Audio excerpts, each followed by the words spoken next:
Hey guys, it's me, the Zeitguy again, and I'm back. And I would just like to say that I just wanted to mention one part in my previous video about the men behind the curtain for the Zeitgeist film, the first one.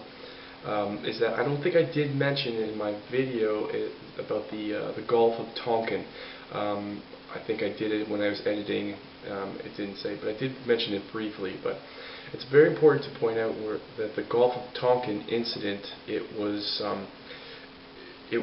made up. Nothing happened. Those PT boats that shot the American ship. It never happened. So I just let you know, because when I said that they did it on purpose, the First World War, the Second World War, and now the Third World War, or the Vietnamese, war, and basically it didn't happen. So it was completely false, and what made Americans, want to go to war. So anyway, I just want to put that out just in case anyone caught it. Anyway, I'm very excited to start this is my review for Zeitgeist Addendum, and there's a few parts in the movie, and so I'm just going to jump right into it with the first part. And the first part has to do with the creation of money. I apologize if it sounds complicated, but I was trying to practice it because it is complicated, but it could also be summed up in one sentence. So so they go through the idea of how money is created, and it starts off with a book called Modern Money Mechanics, and this was the book that was designed, it was the rules and the guidelines in order to create a fractional reserve bank, and which in the United States is called the Federal Reserve, but almost all countries in the world have copied this same idea, so and you'll understand why as I continue. So basically, in Modern Money Mechanics, this is how money is created. They give the example of $10 billion for $10 billion. The government needs to have $10 billion.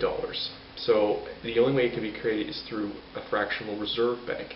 So they take their money, or their promise of their money, and they give it to the fractional reserve, and the fractional reserve in turn gives them $10 billion. But what you have to understand is that once they give that money, once the fractional reserve gives that money to the government already has to pay it back. Okay, so that is something that's very important. So instantly, once you made that money, it's created through debt. So basically, money is debt. So that they explain that debt is money and money is debt, and that is a very important thing that people have to realize. And that's just the tip of the iceberg. It gets much worse than that. So now you have the $10 billion. So congratulations, you have $10 billion, and now you put that in the bank. As soon as it's in the bank, it becomes legal tender money. So that's what it is. Now, with that $10 billion, so just inside that country's money supply, you're going to use it to create loans. Now, this is how it makes sense logically. In Modern Money Mechanics, it says that once you have your money, you have to put your money into a reserve,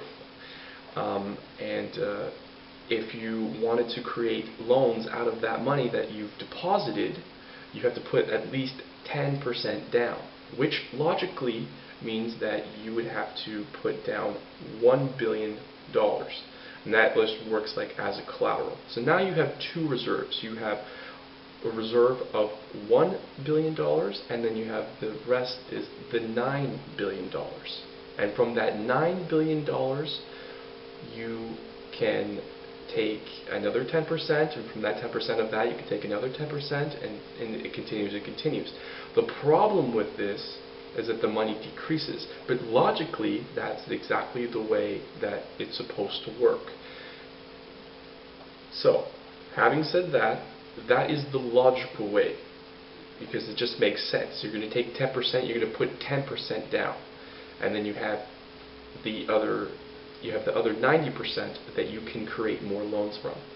Now, forget what I just said, because that's not what happens. what happens is, instead of putting $1 billion in one reserve and $9 billion in another reserve, since the money is constantly decreasing, that's not good. That's not what they want. They want to continue to increase the money supply. So, and when they increase the money supply, it's actually called inflation. That is, when you ever heard that word inflation, they're called inflating the money. But if you think about that word, inflating, like inflating a balloon, you're inflating it with what? Air. Nothing, right? So this is how it really works. That 10 billion that you deposited into the bank, you now have the 10 billion is in a reserve. And then the second reserve, they create 9 billion out of thin air, which means now that 10 billion and that 9 billion has become 19 billion. Now that makes more sense if they want to continue to increase the money supply. So that's how it works.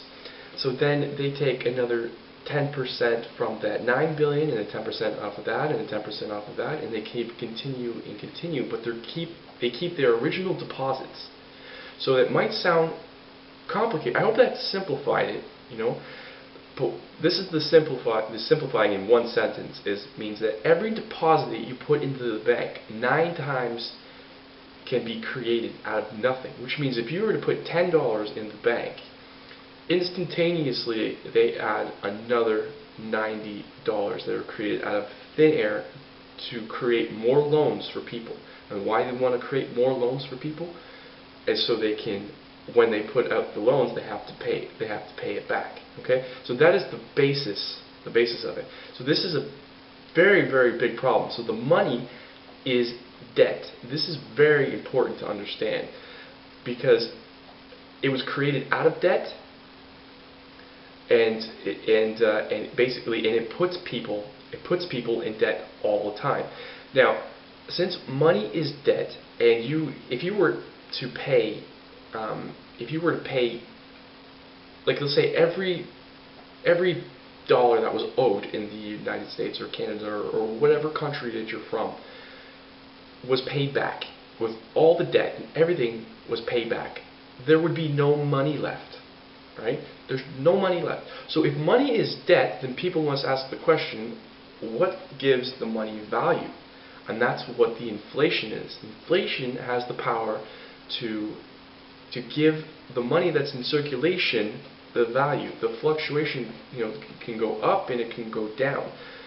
Now, what people don't know is that 3% of the money supply is physical. The stuff you can touch. It's the stuff that's